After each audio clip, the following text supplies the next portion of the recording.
Okay, who's the GOAT? Jordan. Jordan. In fact, the title of the chapter about Jordan is called The GOAT. The GOAT.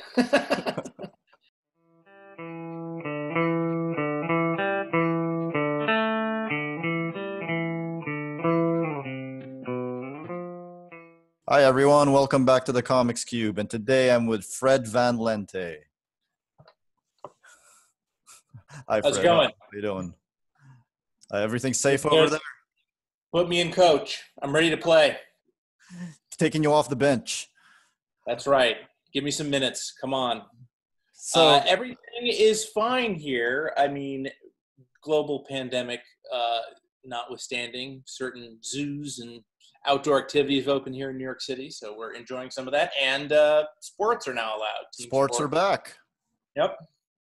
Individually, obviously, and the NBA is playing again, although that's not here in New York, but our baseball teams are playing. Do you have any particular team you're rooting for in the NBA right now, since the Knicks are not going to be playing in the playoffs? Well, I live down the street from Barclays Center, so I have a big affection. I am like one of the 12 Brooklyn Nets fans. So we are very decimated by injuries and COVID opt-outs and everything else. But I watched them play. I think it was the Pacers on Sunday night, and that was pretty awesome. You got a couple of stars on the Nets that aren't playing right now, and that's right. I kind of feel like I'm safe in saying they're not particularly well-loved stars. That's true. They're not, but they're both very amusing. And very exciting. I have a very good friend of mine who also works in comics that can't stand either of them. But my attitude is always, it makes for a more entertaining team. And now they're on your team. That's right. And now they're on my team. Ergo, they went from being heels to heroes. Absolutely. That's basically how I feel about it too. Like I've always been a Bulls fan because I grew up in that era. Joakim Noah, I love Joakim Noah. But if Joakim Noah hadn't been a Bull, exactly, absolutely not, right? No, thank you. Absolutely. That it in sports, it is ethically acceptable to forgive all of the flaws of the guys on your team, as long as they aren't like, we're talking steroids or cheating or any kind of like actual ethical, violating the game lapse. I never quite got how you could be a San Francisco Giants fan and get so enthusiastically behind the Bonds home run race, but I was talking to a friend, and I was basically saying, well, the Lakers might win, but it's such a weird year, so it's an asterisk championship. But then he goes, what if Portland wins? Is that an asterisk? I'm like, no. That's right. If Portland wins. No, absolutely not. Dame Lillard totally deserves it. But anyway.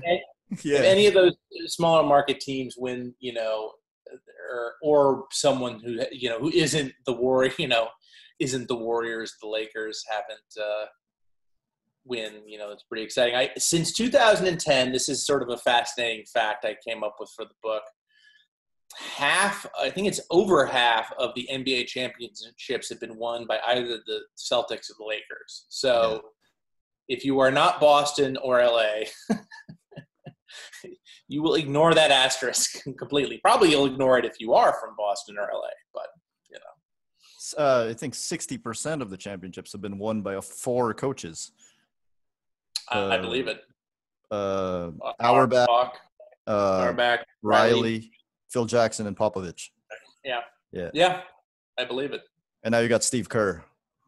That's right. Now you have Steve Kerr. There were 3, Who was one of the more interesting. I had no idea that I really enjoyed the Last Dance documentary series on ESPN. On ESPN, the Jordan documentary and series, and I was fascinated. I had no idea about the story of his father working in Beirut and being assassinated in the 80s, and sort of him and Jordan both having lost their fathers, and that being kind of a similar kind of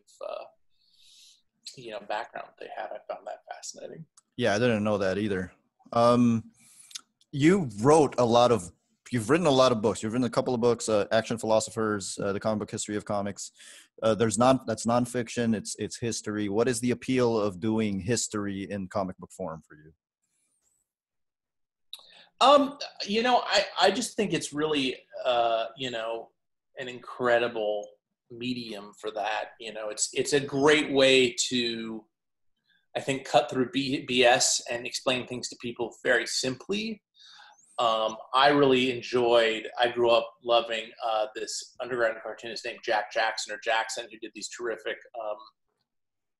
Texas history comics like Los Tejanos and The Secret San Saba, which is technically not history, but Comanche Moon and all the rest of it. And he really heavily influenced me. He had, Comanche Moon, for example, which is, as the title implies, totally from the Comanches' point of view of the Indian Wars. He had the Comanche talking in sort of modern 60s slang and stuff, and just, even though they were 19th century Native Americans, he used the medium to make it all seem very real and relatable. And so we've tried to do that with Action Philosophers, where you have not just history, but the big ideas of philosophy sort of distilled down using comics. And now we're doing that with our kids' books, Action Presidents. And obviously we did it before with the Comic Book History of Comics. Right now we're doing the Comic Book History of Animation, which we kickstarted successfully in March. And so that's been a lot of fun. That's different because movie making, as you can imagine, it's very technologically oriented. So we're explaining a lot of things of like, how do you make color film? I mean, like, how do you do that chemically and with physics? So you're talking about optics. And then Xerox technology was a huge influence on animation because you have to sit there and, redraw everything. You just take it to the photocopier. How does photocopying work? I never understood how toner worked before, and it's weirdly interesting. It's about different charge, electrostatic shocks and such. So all this stuff can all this process stuff. Eisner called it a process of sequential art. Process, I think, is very almost easier and more effectively shown in comics than it is either orally or through the written word. It's the combination of words and images that allow you to see process. And that really helps you talk about technology. It really helps you talk about history. And really any subject. Yeah. You think it's easier for people to digest these things if presented in comic form? Like, let's say if you taught history in school using comics, it'd be much easier, right? Yeah, I mean, it's we think visually, right? Mm-hmm. Our inner monologue is also a combination of images and language. And studies have certainly showed that information retention is much higher when you use comics as a teaching tool than straight sort of lecture textbook learning. And now you're doing the comic book history of basketball. Is that the actual official title? I feel like I should have written comic that down. Story of basketball. That's the comic story of basketball. The comic history stuff is stuff me and Ryan do through our own company and published through IDW. Comic Story is what 10 Speed, which is the imprint of Random House, started. Mm-hmm. I think their first one is the Comic Story of Beer was their first book. And you're doing this with Joe Cooper. I am, and Dave Swartz on colors. How does he feel? Like, how does it feel like adapting such a dynamic sport that relies so much on movement, and you're putting it in a static medium? Is that hard to do? Yeah, it is. I mean, you really hit the nail on the head. It is very challenging unless you're going to sit there and really break it down. It's interesting, after just waxing poetically about how much better comics are. That is the one thing where comics falters, is showing process is easy. Showing sequential, like literal process of movement can be challenging. It's very hard to explain. The Euro step, for example, is something, Joe, we work on towards the very end of the book. And it's just very hard to sort of, explain the duck and weave of a player, even when you are able. It's kind of hard to follow by the naked eye, even when you're watching it on TV. No, you got to slow that. Euro step is a step you got to slow down. Slow it down. The Euro step specifically. And then there's another one, which is the pivot play, which is a much older play, which was invented in the 20s, where you take the ball, there's a defender behind you, you pivot around, and then you shoot. I brought this ball as literally just as a joke prop, and now I'm actually using it. And now you're using it. So I'm gonna. I'm excited because this is my first interview for this. So now I'm gonna, Be careful. Now I know. I might ask you to do the dream shake at some point. That's right. That's right. So it is weirdly challenging to sort of explain, the sort of process. Like, there's a sports psychologist who theorizes that the reason Michael Jordan was so effective was because he actually experiences reality. This is getting a little heady, and it's an interesting theory. I don't know if it's BS or not, but it's something to think about. Well, actually, if you think of consciousness as a wave, right, and we're experiencing, a certain number of moments per second, Jordan can actually experience more moments per second than anybody else. So that's how he's able to both to sort of anticipate where his opponents, where the defenders are going to be, and move around them.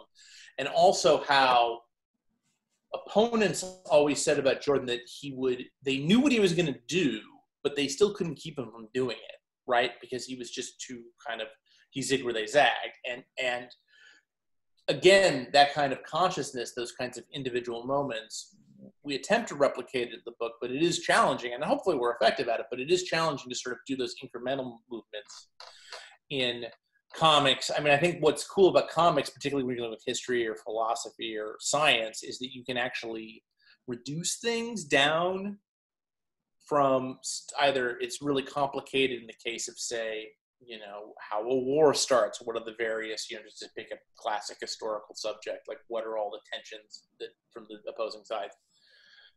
What's challenging is to do the opposite, which is to sort of macro actually slow things down to, I'm sorry, when you slow things down, paradoxically, you're also expanding them, right? So you need more images. And that is really that's an interesting point, because that had never occurred to me before, because we show things like the dubstep and the pivot play. When you try to explain how even something as simple as everyone knows I'm wearing an ABA shirt. It's the famous ABA's the last slam dunk, or I think it was the first and the last ABA slam dunk contest of the last ABA All-Star game, where Dr. J does this very famous mid-court dunk, and he's talking about how he has this iron cross play where he jumps up and sort of does, you can't see it, but all four of my limbs are forming a cross thing, and he dunks it, and then he does a basketball with hands, and then even then you're writing the script, and all of a sudden it makes it makes sense. But then when you're trying to show the human body doing it, capturing it in a single image really doesn't do it justice. You need that movement, literal movement, not just the synthesized or artificial movement that you get from the comics page. But that's a really interesting point. I hadn't thought about it like that. But the book is still good. I'm sure. I'm guaranteed to buy it. Like, I don't know if you noticed this, but like I emailed you within minutes of you posting that video. Right. Yeah. And you weren't the only one. So clearly my viral marketing campaign is working. Yeah. On Facebook and Twitter and so forth. Well, one of the reasons I did it was because I was like, well, not most comic people aren't even into basketball, so I'm like, I'm just gonna ask a bunch of questions about basketball. Most people aren't. The marketing team at Random House is great. They're like, yeah, is the book about a certain team, and I'm like, no. It's about the whole thing. You can't really do a book about the whole team and call it a book about basketball. Otherwise, you get really angry letters. So when it comes to basketball, you're starting from the start, like with Naismith, right? And 89, exactly. Yeah, and you're gonna cover everything from Naismith all the way to the present day. More or less, the book more or less stops with LeBron and the decision in 2010, the ESPN decision thing, partly just because, you have 160 pages, which sounds like a lot and is a lot, but the mandate from my publisher was very clear that this isn't the comic book story of the NBA. This is the comic book story of basketball, right? So we are also encompassing the women's game, the college game, the street game. We talk about seniors playing. We talk about people, Paralympics, people in wheelchairs playing. We talk about it's very United States focused. We spend an entire chapter on China because the development of basketball in China is super interesting. partly because that's where Nike makes its shoes, right? So they invest a lot of money into the country, and then they sort of have the CBA developed. I think is really interesting. But so it's a lot. So, and also to me, 10 years, just having written history for so long, once you start getting to me, you need a decade buffer zone where it's not technically history to me. Okay. Right. If it happened 10 years, if it happened 9 years ago, not history, current events. So it ends before LeBron James is champion. It is. It does and it doesn't. It mentions that. It mentions Steph Curry. It mentions Linsanity. It mentions a whole bunch of other much more recent things, but in kind of it's on the last 3 pages. You know what I mean? So it's kind of and everything, and the story continues, So, but we certainly get a lot in before that. I wanted to ask about, in the context of 2020, with this book coming out, you can't tell the story of basketball without talking about the race. And right. when I mean, I've heard it said dropping Bill Russell when he did in the NBA would be the equivalent of dropping Dwight Howard into a kids league. Right. And how did you as you were making the book, how did you kind of approach that, knowing how tense everything is right now? Yeah, I mean, well, to a certain extent, the book I finished writing the book during the All-Star break of the 2018-2019 season. Mm-hmm. So to a certain extent, it was the bliss of ignorance, of not necessarily dealing with all 20. In fact, we had to go in and put something in because don't forget, Kobe Bryant died in January of 2020. And so we had to go in and put an acknowledgement of that because the book was finished before then. So we had to kind of go in and we couldn't change a whole lot, but we were able to tweak it just so we acknowledged that very unfortunate, tragic fact. Yeah, it's interesting. So in terms specifically of black baseball, the book, the early part talks a lot about the battle between the Harlem Globetrotters and the New York Renaissance of the 20s. Those are the two big black barnstorming teams. One white-owned, one black-owned. One actually was from New York. One claimed to be from Harlem, but was actually from Chicago and did not crop the globe at all. In fact, it rarely went west of Mississippi. But that all changed. But yeah, the confluence of race in basketball is interesting because basically in the 50s, 3 things happened more or less, not quite simultaneously, but they all. One of the things people forget, and this is very much tied up in sort of the era right before Bill Russell, which is that basketball was always the weak fifth wheel to football and baseball in the United States, partly because college basketball was so huge. Pro leagues never really, they kept trying to make, for the entire first half of the 20th century, people kept trying to start professional basketball leagues. And they always just failed abysmally, financially. Largely because, as the old saying goes, if the milk is free, why buy the cow? You know what I mean? Because you could just go, because the college game was so big and barnstorming was so big, and then basketball literally came to you. Barnstorming, sorry, I guess I should explain that term for people who aren't huge sports nerds, or for that matter, theater nerds. The term comes from theater. Barnstorming is this idea that you have a team and you go to these tiny little farm towns and you play their local players, and usually play in a barn because they don't have a gym. Yeah. Hence the term barnstorming. Or in the case of a theater troupe, you're going from town to town, putting on shows in barns because they don't have theaters. So part of the reason it took so long for the NBA once the NBA finally sort of emerged, partly because there was a college cheating scandal called the point shaving scandal that we get into in the book that was late 40s, early 50s. So the college game sort of went through the same sort of upheaval and scandal that baseball did with the Black Sox scandal of 1919. The part of the reason it took so long for the last all-white team to win the NBA championship was the Lakers. Shockingly, they were the Minnesota Lakers back then. That was in '56, I think. But they were the last all-white. What's that? George Mikan. They're Vikings. Yeah. Yeah. George Mikan. Sorry, yeah. Sorry, Yeah. George Mikan. Mr. Basketball, commissioner of the NBA. Yes. Although I think, you know what, he had quit by then, I think. Because if memory serves, because that was the same year he quit because of the shot clock.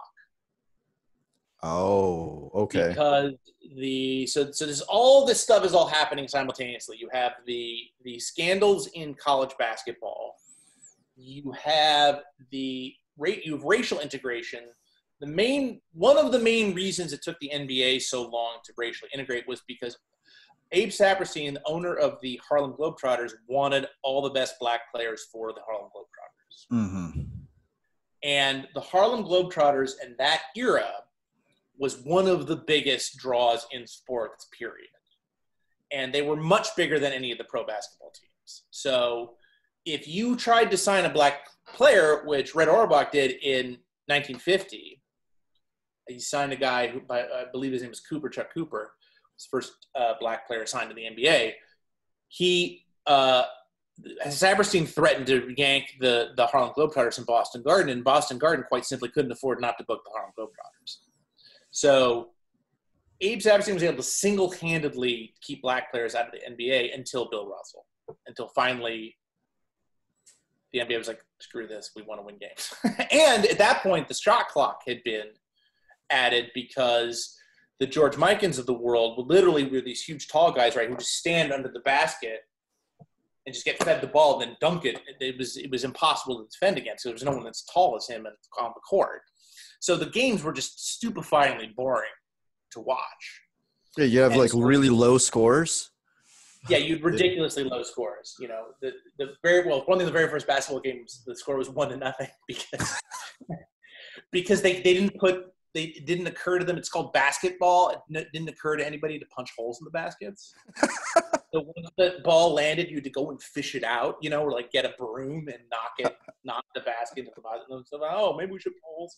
They originally didn't want to put holes in the baskets because they were afraid the balls would go through so quickly that you missed the point, or you missed the field goal, you missed the do it. It was an insane concept, but you know they didn't have any experience with it. Also, the original rules, part of the reason it was so low scoring was because the original rules, you do a tip-off after every score. After every time the other team scored, you went to center court to tip-off again. So it was like enough already. And then they started doing tip-offs at every quarter, which they also gave up on once Kareem Abdul-Jabbar came. But anyway. Because he would win every time. Because he would win every time. Yeah. And Boston complained and finally got the league to change the rules just to keep Kareem Abdul-Jabbar away from the ball, automatic winning the tip-off. But finally, you know, once the shot clock was introduced, the Lakers couldn't feed the ball to McCann for, you know, the whole game. You needed somebody you needed a style of play that was much more, it was much faster and much more, involved much more finesse and power, and not simply playing keep away all game, which was how the NBA was structured up until that point. So that's why the owners finally told Abe Saperstein to go screw it, said, screw it, we're signing black players, you know. And the first really big, you know, and Saperstein wasn't wrong. Like Wilt Chamberlain immediately quit the Harlem Globetrotters, yeah. To go play the NBA because Saperstein was an idiot. He knew this is exactly what's going to happen, and it did. And so, that's sort of how the Globetrotters, went from being the biggest draw in sports to being kind of somewhat like pro wrestling. I love the Harlem Globetrotters, but originally they were a barnstorming team in the Midwest that based in Chicago, and they would basically run the score up like 1,000,000 to 1 and then start fooling around. Like they actually, like we think of like that they were always like pro wrestling, apology to pro wrestling fans out there, kind of semi-scripted, right? The generals always lose. But as a pro wrestling fan, I can say it's not an insult. It's a part of the fun. Well, you know, but initially the Globetrotters would just destroy whoever, because they would show up. They didn't bring the generals with them. They just showed up and played whoever was there, whatever little town they were in. And only, in the third quarter, whatever, when they're up by 100 points, they're like, screw it, let's start spinning the ball in our finger and, putting it down my pants and stuff. It'll be a blowout win, and then they'll start playing. It's and like then very quickly, it's like the Warriors. It's like the Warriors. Right. That's right. Yeah. But so the show sort of developed out of their ridiculously good skill in basketball. So I have a question. You distilled it down to 160 pages, which is not a lot for a sport that's been around since forever. It is not.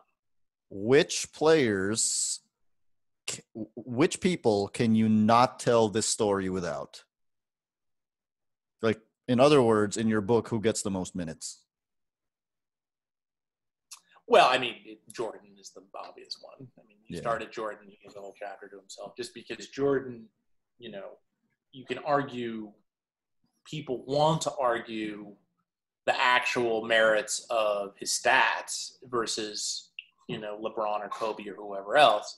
But the simple fact of the matter is that you can't really compare Jordan to other basketball players. You need to compare him to other monumental athletes who define their sports, like Muhammad Ali or like Babe Ruth. More people have hit way more home runs than Babe Ruth, but he'll still be the greatest, or at least the greatest, the most important baseball player of all time.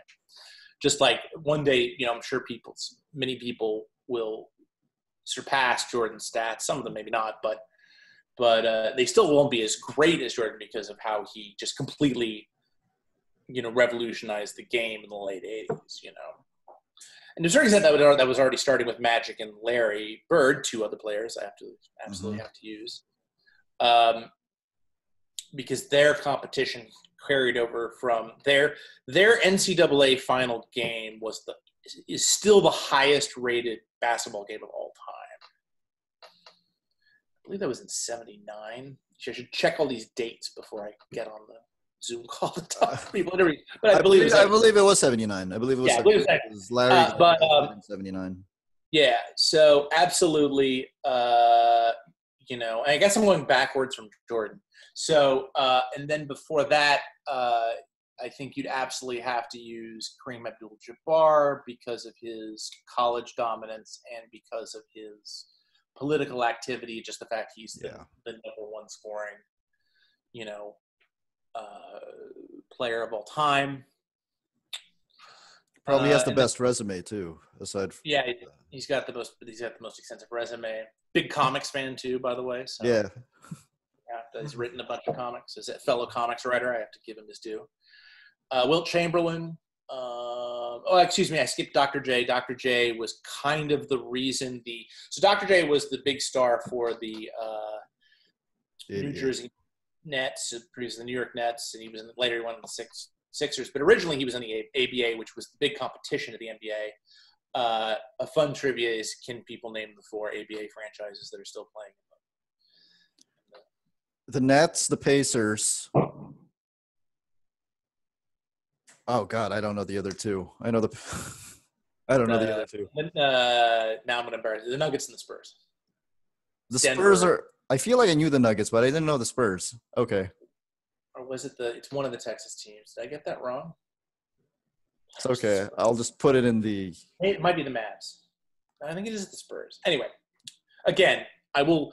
Next time I do an interview, I'm rereading the book just to make sure. But anyway, you see, the problem is when you write books like this is that you write books. We invented writing as a species so we wouldn't have to remember things. That's true. It's all in the book. That's why I wrote it down. My brain just deleted it. We made reference materials. Exactly. With the first caveman, hit there with the chisel and hammer. So Dr. J is extremely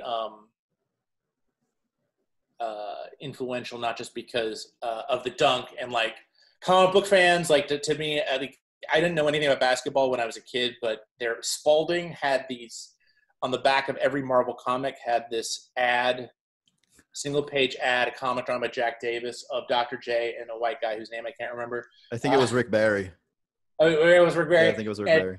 and they showed Dr. J dunking, and I knew who Dr. J was, and I knew what basketball was solely because of these Spalding-ads that were on the back of every. Like I knew who Jack Davis was before I knew who Dr. J was. Yeah. I knew who Dr. J was. But I love that ad because it shows Dr. J in this like really spectacular position, and the next panel is Rick Barry shooting a 30-footer. And, right. And the kids are like, wow, like equally to both of them. I'm like, no. That's right. A friend of mine said that on Twitter. They're both equally impressed. They're kind of impressed by anything. I mean, they are two NBA players who just showed up on their basketball court. It's true. So I guess anything after that is gravy. But so I guess Dr. J. So Dr. J was under contract to the ABA, and the ABA's entire business plan was to get absorbed by the NBA and to have all the franchise owners get big payoffs. And so finally, the NBA threw its hands up and said, "Fine, we'll absorb you." And so they brought in San Antonio, I'm pretty sure, Indiana, New Jersey, and Denver. Is it true that the NBA was trying to get the ABA specifically so they could get Dr. J? Supposedly, yeah. Okay. Yeah, that's 100% true. To my knowledge, that's what everybody says. I mean, the NBA will always deny it. Don't forget the ABA is where three-pointers come from. So partly, I think also NBA is constantly trying to spice up the game. So I think that's when you didn't have three-pointers in the NBA until the ABA got absorbed, because that was the ABA was known for the dunk, the three-pointers, and the colorful ball. This is not, just so you know, this is not an actual regulation ABA ball. This is a Nike mini ball I got at the Modell's that's going out of business across the street from Barclays Center. $7. That's $7 I've ever spent. Yeah, the ABA was the fun league, right? Yeah, exactly. Yeah. The ABA was the fun league. The NBA league was kind of stodgy and boring, and then they merged, and then a couple years after that, Magic and Larry Bird went pro, and the league really started seeing an uptick. And then Jordan showed up, and once Jordan began his run in the early 90s, people forget, Jordan didn't win Jack until 89. He was in the league for 5-6 years, and people were like, oh, he's hyped. He had he had the shoes, and he had all the Spike Lee commercials and everything else, so his visibility was giant. But the complaint was always that it never, his on-court performance never lived up to the hype of the various corporations promoting him. I see people complaining now about how he never beat the Celtics, and I'm like, he had nobody on his team, and those Celtics were amazing. Yeah. I mean, and then the Lakers went back and forth, for most of the 80s. And then you'd have to go Bill Russell after Wilt Chamberlain, and then probably George McCann, and then after that it gets a little Tarzan Cooper of the Wrens was very big, was awesome, and Juan Williams of the Globetrotters was amazing, but then things get a little. What about after Jordan? So Shaq, I think definitely, just partly because of his rivalry with Kobe, and the fact in the Shaq really came up in the year that Jordan went to play baseball, and so they kind of tried to make Shaq into sort of the new Jordan. Jordan had Coke, so Shaq had Pepsi, and blah blah blah. But Shaq always kind of was always an interesting player. It always was like, I find Shaquille O'Neal really interesting as a person, more so than his sort of corporate image. He's a really great analyst too. And then the other person, that I think is super important for a variety of reasons is Yao Ming. Oh yeah. Just because globalizing the game.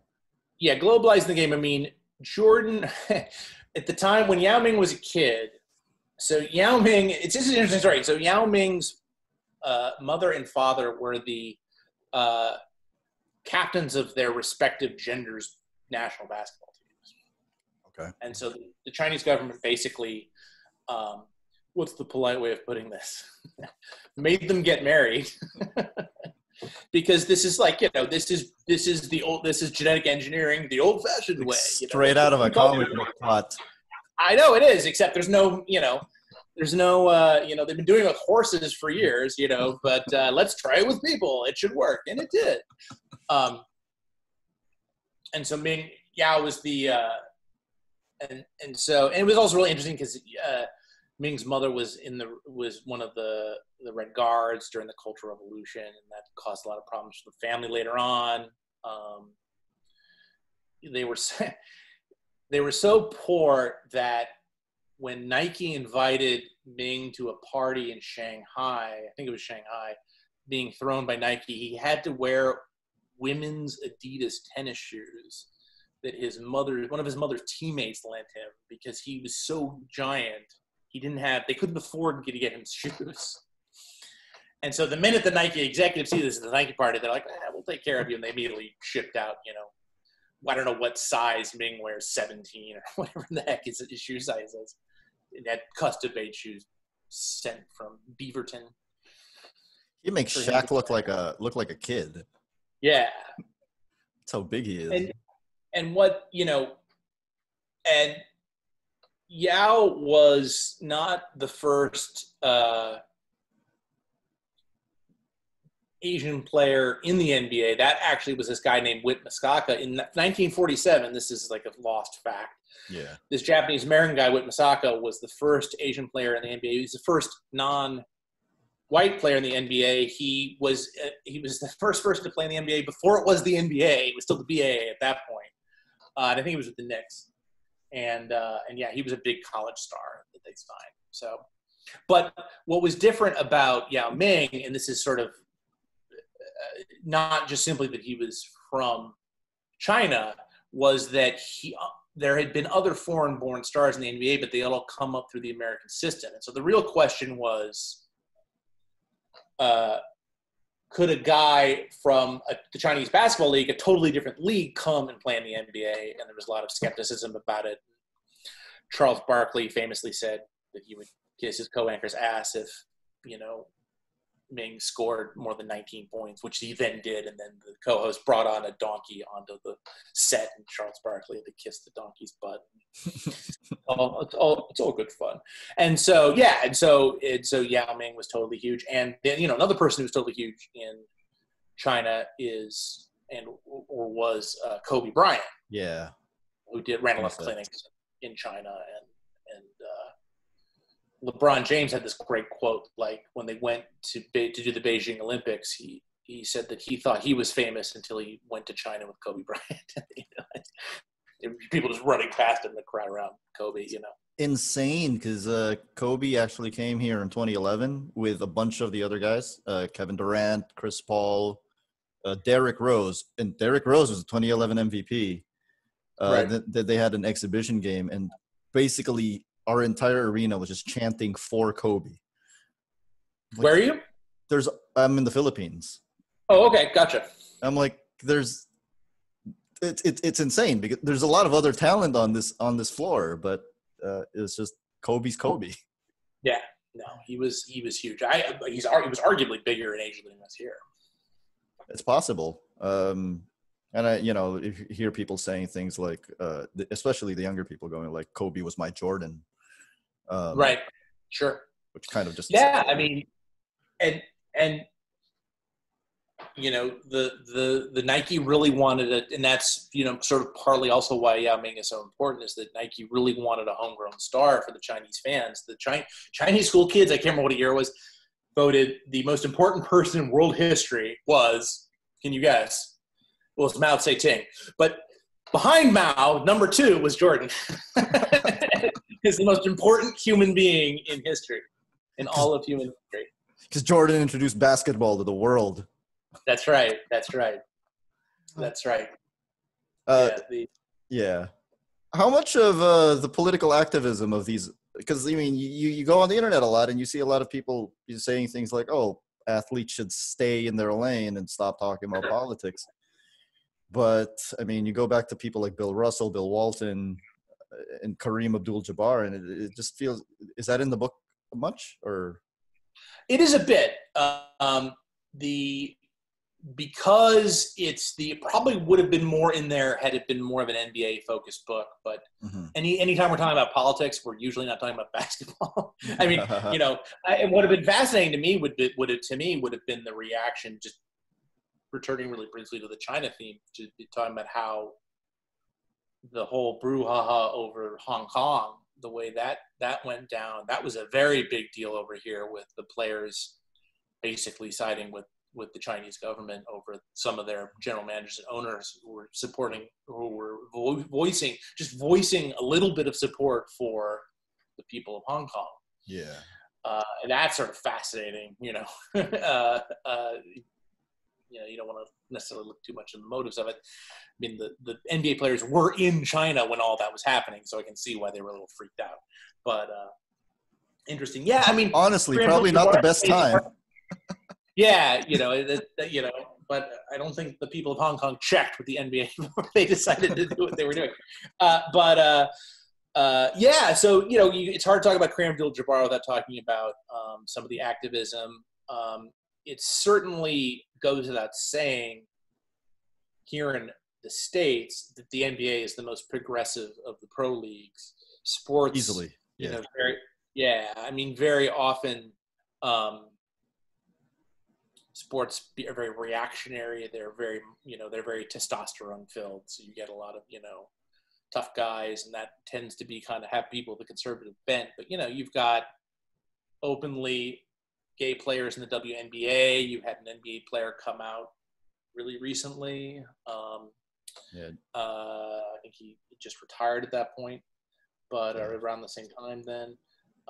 You had a owner get basically almost instantly expelled from the league after saying that getting annoyed that his girlfriend brought black people to watch the Clippers. It's like, what planet are you on, dude? But they tossed his ass immediately, and you couldn't imagine the NFL doing something like that. The NFL gets mad at a black man kneeling during the national anthem. Yeah, exactly. So, every single person in the Orlando bubble has Black Lives Matter or equality or enough or something on the back of their jerseys. It's pretty terrific. But yeah, so we definitely get into some of that. And some of it is, we talk about the Native American game. We talk about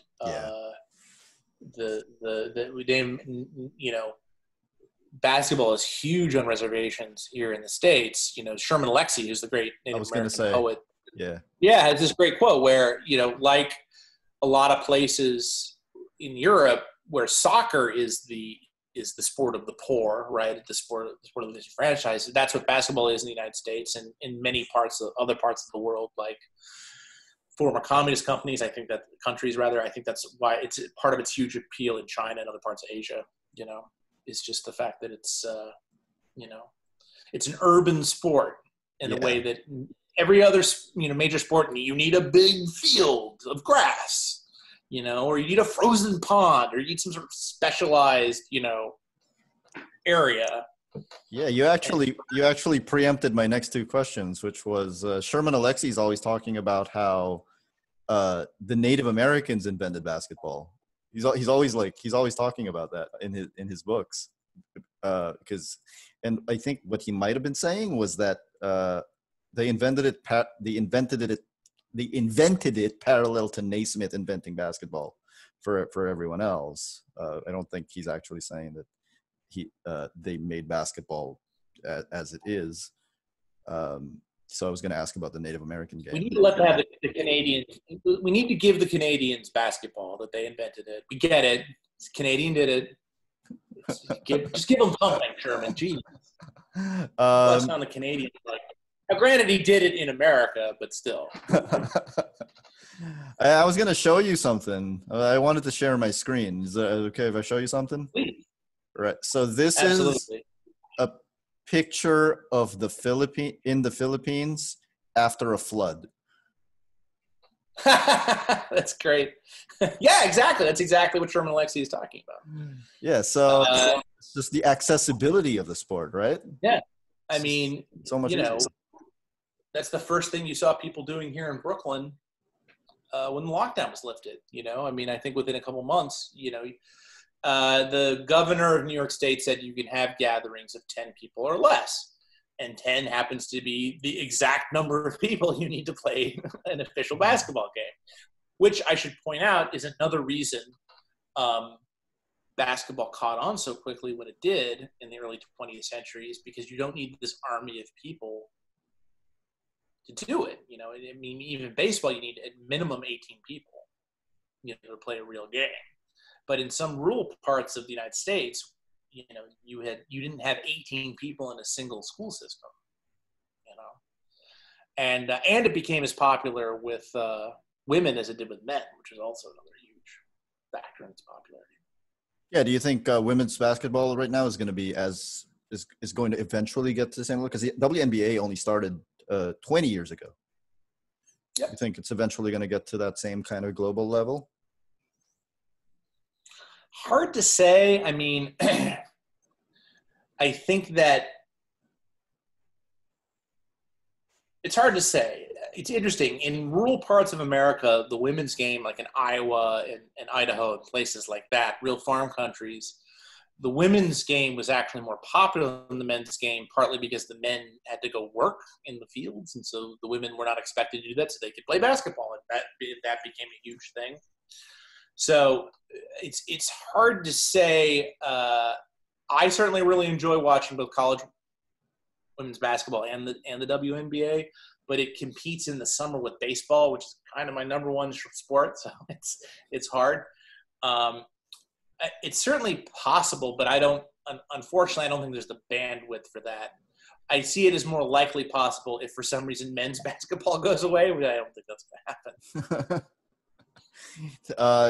Men's basketball, I mean, people are kind of pushing to at least lessen the workload, fewer than 82 games. That's right. What kind of message do you think do you want people to get from the story of basketball? Like, I mean, you know, what does it say about the human condition in society? What's basically, I'm asking what the theme of the book is. That buzzer means that's the best question you've asked. So, sorry, should I? Okay, he's got it. Sorry, delivery man. Well, you know, at the risk of sounding cheesy or trite, I just think that it's you know, like all sports, it's really uniting. You know, we're talking about a sport that literally everybody loves. You know, across the world, every nation, every race, all the genders. All the age groups, you know, we talk about senior, you know, various senior leagues, senior women's league, Paralympics, Native Americans. We do go to Asia, African Americans dominate the game, white Americans also play it and love it. And not just Americans, you know, Eastern European stars are huge. You know, the Euro, you know, I love this. The Euro step was invented by a guy from Argentina. Like, I'll figure that out. Okay, why not, you know? But yeah, it's a uniter, not a divider, and I like the comparison of the rim of the basketball, right? The basketball hoop. It's an unbroken circle, that sort of. Yeah, that's how I see it.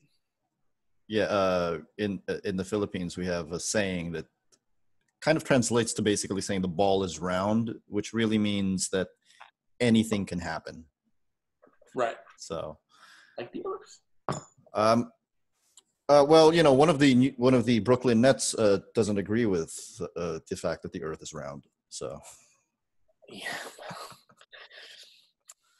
Just, you know, hey, you know what you say to people like that? Start walking, dude. See how far.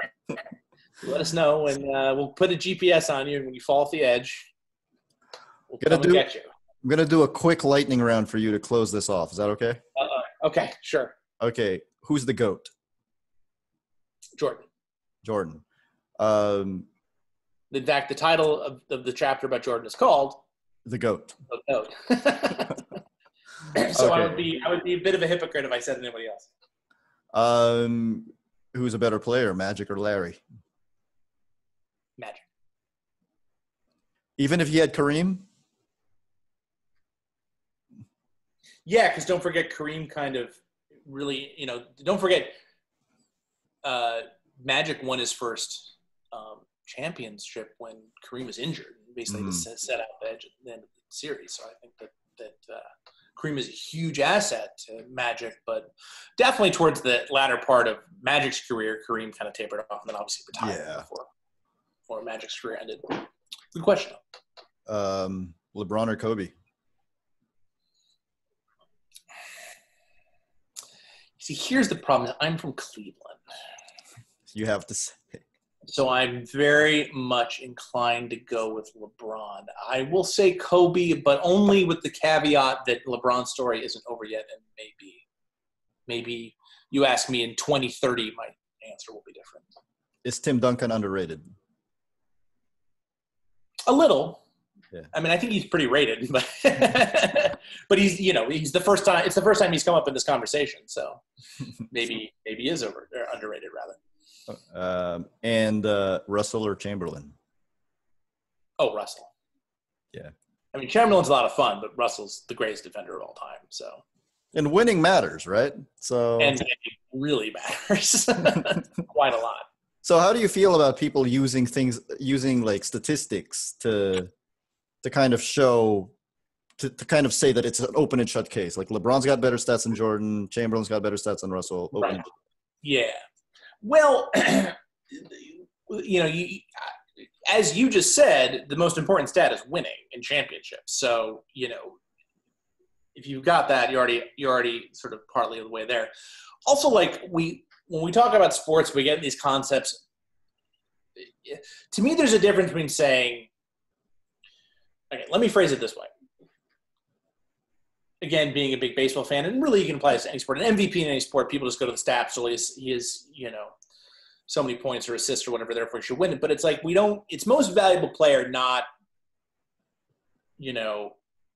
most statistically impressive player. There's got to be some sort of X factor involved that goes beyond the stats. Like I said, was saying earlier, some people may surpass Jordan in terms of stats, but I don't think anyone will ever surpass Jordan in terms of greatness, which is that kind of ineffable quality that sort of marries the person with the moment. And I think that's what you have in the case of somebody like Jordan or somebody like Kobe or something, or Russell for that matter. Yeah.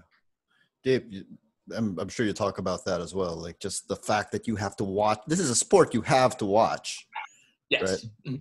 That's true. Yeah. You can't just you can't just go by the box score. Yeah. Yeah, it's impossible.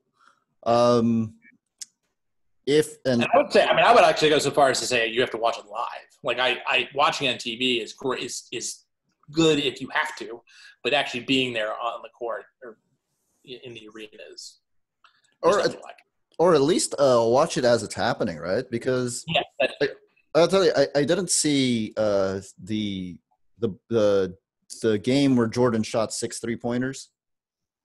I didn't see it until much later, and when I watched it, I was like, I don't get why this game is big. That's right, yeah. Because I didn't have the context for it. So yeah.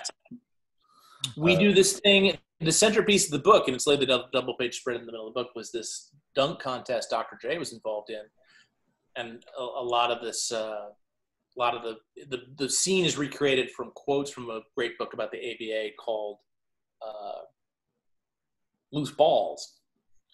And the way that people describe it, it's terrific. But then I went and actually saw the thing on YouTube, and it's just like, guy dribbling, guy walks down the court, guy runs and dunks, cheers. Like, it's like, so what? But it's like, you can't recreate the excitement of the games in comics form, but you really can get across the emotion, I feel like, frankly, even better than some of the video, Yeah, because the video is basically just showing you what happened. There's no actual real context. I mean, Dr. J dunking from the free throw line in the 70s, probably a really big thing, but I saw Dominique Wilkins when I was younger.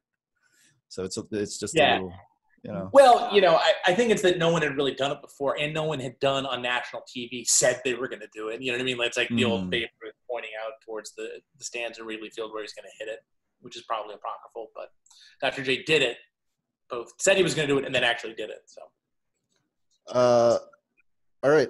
So we're almost out of time. So I'm just going to ask you one last question, which is, and I'm going to steal this from from Bill Simmons. If the aliens came to Earth and challenged and said, we have a basketball game to save the Earth, which 5 players you get to pick them at the peak of their powers?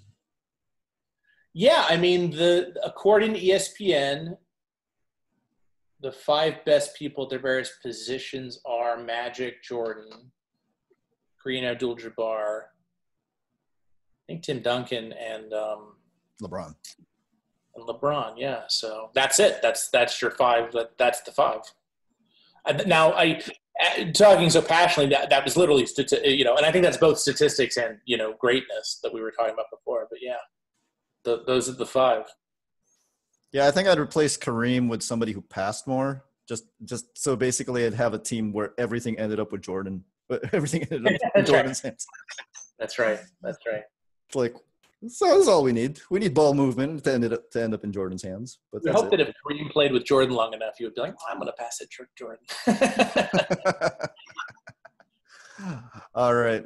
Thank you, Fred. This was a great interview. I love talking basketball. I love talking comics. Thank you so for much. asking. No problem.